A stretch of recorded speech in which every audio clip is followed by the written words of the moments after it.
এবার দেখা যাক যে ক প্রশ্ন দেখো,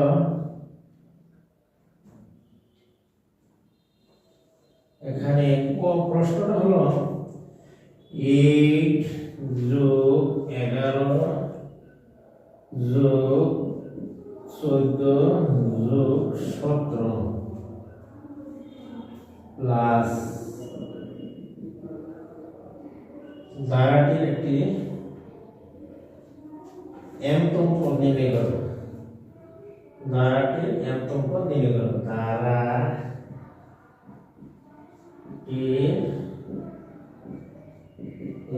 এমতম পদ নির্ণয় কর। 2 নম্বরে হলো 2 নং হতে বি এর মান নির্ণয় করো। 2 নং হতে বি ও বি এর মান নির্ণয় করো। 3 নম্বরে 1 নং হতে প্রমাণ করো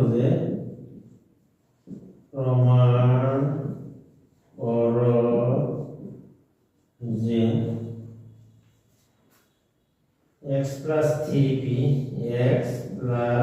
3p by x minus 3p plus x plus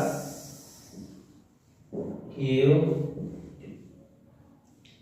x plus 3q x minus 3q equal to 2 যেখানে p not q, যেখানে p not q, p q সমান নয়। তাহলে আমরা লিখতে পারি, দেখো এখানে এক যে এখানে হলো দ্বারা, দেখো প্রথম পদ a সমান 8, সাধারণ অন্তর 11 মাইনাস 8 হলো 3। তাহলে আমরা লিখতে পারি সুতরাং আমরা জানি সমান্তর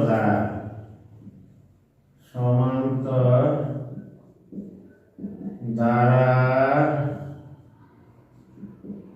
এনতম পদ সমান আমরা জানি a প্লাস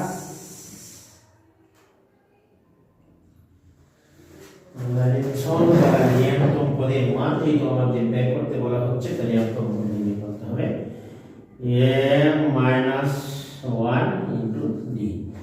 আশা করি তোমরা এটুকু বুঝতে পেরেছো। তাহলে এনতম পদ এর মান বসাও 8, m এর মান যেহেতু 9 হয়ে গেল, d এর মান 3 বসাও এখানে। তাহলে আমরা পাচ্ছি 8 3m minus 3m plus 3। আশা করি প্রিয় শিক্ষার্থীরা তোমরা এটুকু বুঝতে পেরেছ।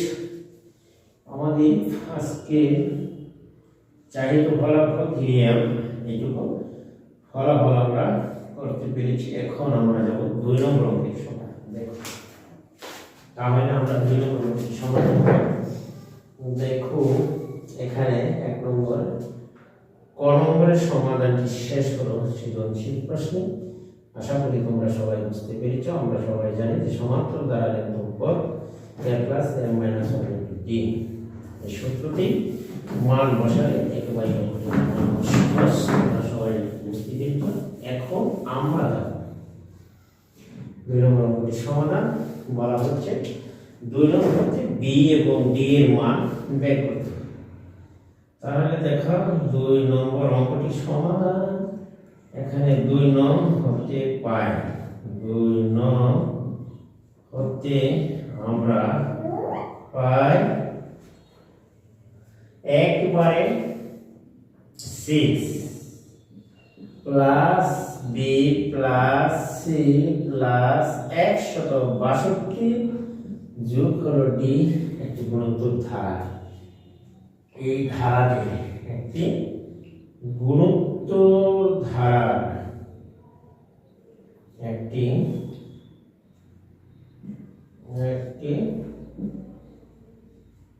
গুণোত্তর ধারা। তাহলে আমরা এখানে দড়ি ধারা, এখানে দড়ি গুণোত্তর ধারা, দড়ি যে গুণোত্তর ধারা প্রথম পদ সমান এ, যে গুণোত্তর ধারা দ্বিতীয় পদ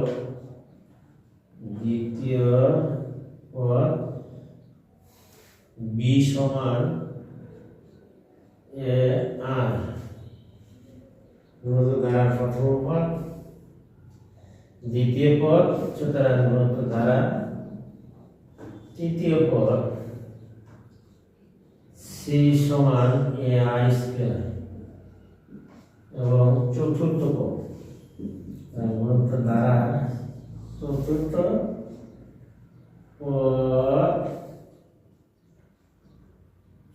পদ হচ্ছে সমান হলো 162।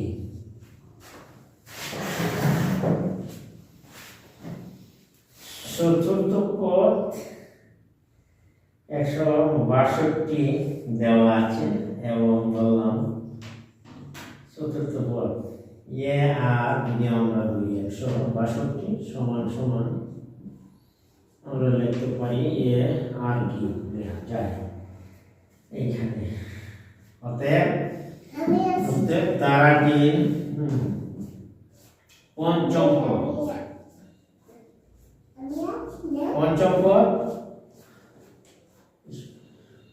পদ সমান হইল ডি, তাহলে পঞ্চম পদ ডি সমান সমান এ আর টু দি পাওয়ার 4 আমরা লিখতে পারি। তাহলে আমরা লিখতে পারি পঞ্চম পদের মান। সুতরাং প্রশ্ন অনুসারে আমরা লিখতে পারি, এখানে যদি আমরা নাও তাও চলবে। এখন দেখো যে আমরা তো জানি, আমরা জানি, দেখো গুণোত্তর ধারা চতুর্থ পদ, তাহলে গুণোত্তর ধারা চতুর্থ পদ যেহেতু আর কিউব, তাহলে তো আমরা লিখতেই পারি চতুর্থ পদ 162 সমান প্রশ্ন মতে এ আর কিউব সমান 162, বা এর মান দেওয়া আছে এখানে দেখো 6, তাহলে আমরা 6 গুণন আর কিউব বসিয়ে দেও, দেখো ভাগ দিলে আর কিউব 62/6 ভাগ করলে আসে দেখো কত, ভাগ দিলে 6 দুগুণে আমরা যদি ভাগ দিই 2 বার যায়, 6 দুগুণে 6 7 42 27, তাহলে আমরা পাইলাম 27, 6 দুগুণে 12 4 42 27, তাহলে আর এর মান আমরা আর কিউব, এখানে 3 উপরে কিউব, আর এর মান পেলাম 3। সুতরাং আর এর মান 3 হলে আমাদের বলা হচ্ছিল যে অতএব সুতরাং ডি অর্থাৎ বি এর মান, এখানে বি ও ডি এর মান, বি হচ্ছে তোমার কত ধারা 1 2 দ্বিতীয় পদ, অতএব ধারার দ্বিতীয় পদ। সুতরাং ধারার দ্বিতীয়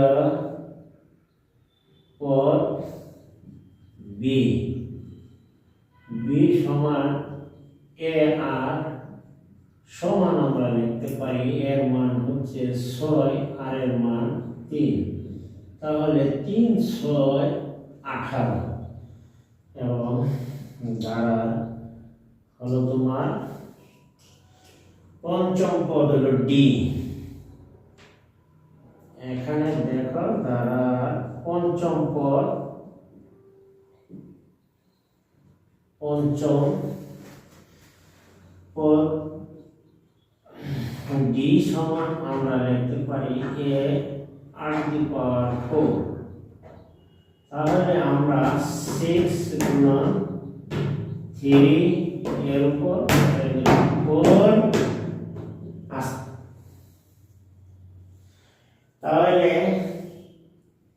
81 আর 6 গুণ দিলে কত হয় দেখো, 3 4 গুণ করলে হয় 81, 81 আর 6 6 কে 6 6 48 486। আশা করি তোমরা এটুকু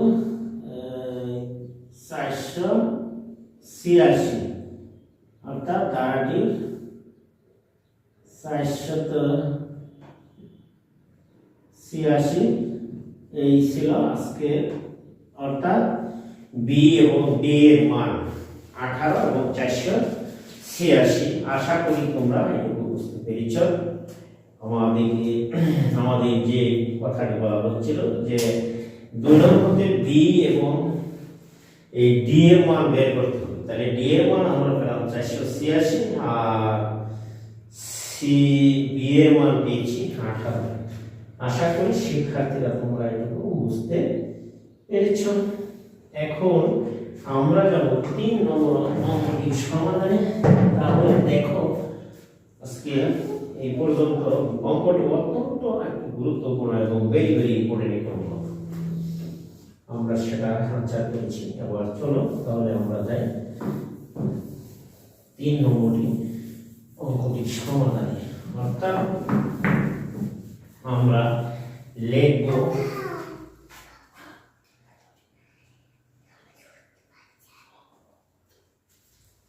এইবার আমরা দেখি যে 3 নম্বর অঙ্কটির সমাধান করি। দেখো যে দেওয়া আছে 1 নম্বর বলা হচ্ছে যে 1 নং হতে পায়, দেখো 1 নং হতে পাই, 1 নং হতে আমরা পাই 6 by x equal to p to the power inverse 1।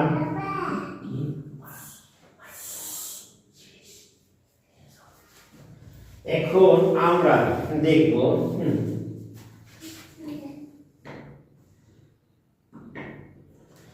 যে আমরা দেখি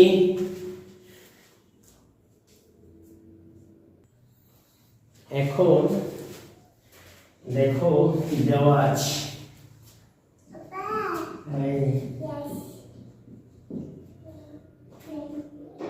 কিন্তু 1 by p plus 1 by q আমরা লিখতে পারি, তাহলে আমরা 1 by p 1 by q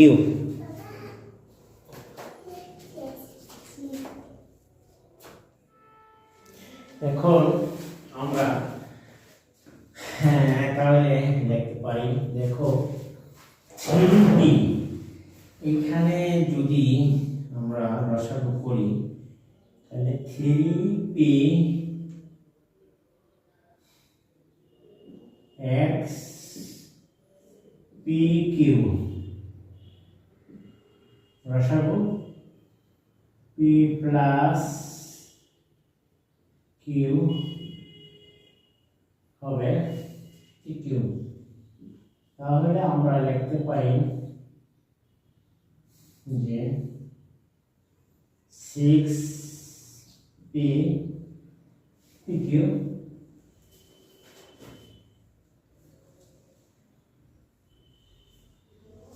x into 6pq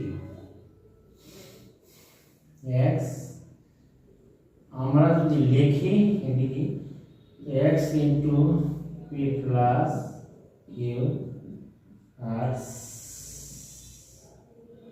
6p q আর গ্রহণ করলাম, বা আমরা যদি x এর মান বের করি তাহলে 6p qp plus q।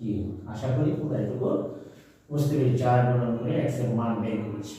এখন আমরা যদি উভয় পক্ষে দেখো 3p দ্বারা ভাগ দেই x এর উভয় পক্ষকে p প্লাস q গুণন আমরা মনে করো 3p দ্বারা ভাগ দিই, তাহলে 6pq 3p দ্বারা ভাগ দিলে এখানে থাকছে তোমার অবশিষ্ট রইল x। এইখানে কাটাকাটি করলে পি পি কাটে, এইখানে তোমার 3 দ্বারা কাটলে থাকছে 2, তাহলে এখানে 2q নিচে অবশিষ্ট রইল p প্লাস q আর 2q। আমরা এবার উপরে যাই, তাহলে উপরে যাইলে দেখো আমাদের এখানে থাকছে x প্লাস যোজন বিয়োজন করলে 3p by x minus 3p।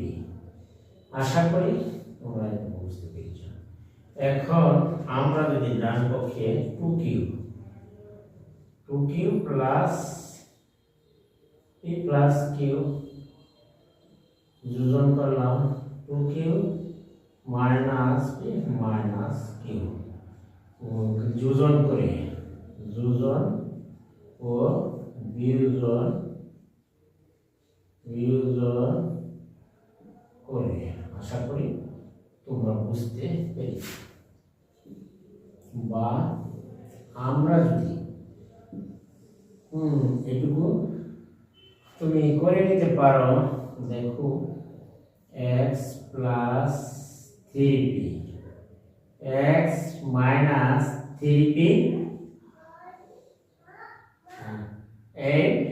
এবার হলো p আর p যোগ 3q নিচে p 2q minus p q minus p। আশা করি তোমরা এটুকু বুঝতে পেরেছ। নাম্বার 1 দিলাম। আবার যদি লিখি যে x ইকুয়াল টু তোমার 6pq by p plus q by x q দ্বারা যদি ভাগ দেই 3q, তাহলে আমরা লিখতে পারি 3q বা p প্লাস q। এখানে 6pq ভাগ করলে q কে কাটে 6 কাটলে থাকছে তোমার 2p, এইখানে থাকলো p প্লাস q অবশিষ্ট উপরে থাকছে 2p। আর 2p যদি থাকে এখানে তাহলে আমরা লিখতে পারি, দেখো এখানে হলো 3q আর উপরে x। দেখো এইবার আমরা উভয় পক্ষকে আবার যদি যোজন বিয়োজন করি তাহলে দেখো ব্যাপারটি দাঁড়ায় কি, এখান থেকে আমরা চলে আসলাম উপরে, বা দেখো তাহলে x প্লাস 3 কিউ আমরা উভয়পক্ষে x মাইনাস 3 কিউ। আশা করি তোমরা এটা বুঝতে পেরেছো। 2p প্লাস দেখো p প্লাস কিউ, আশা করি বুঝতেছো। আর 2p মাইনাস p মাইনাস কিউ, যোজন বিয়োজন করে, যোজন ও বিয়োজন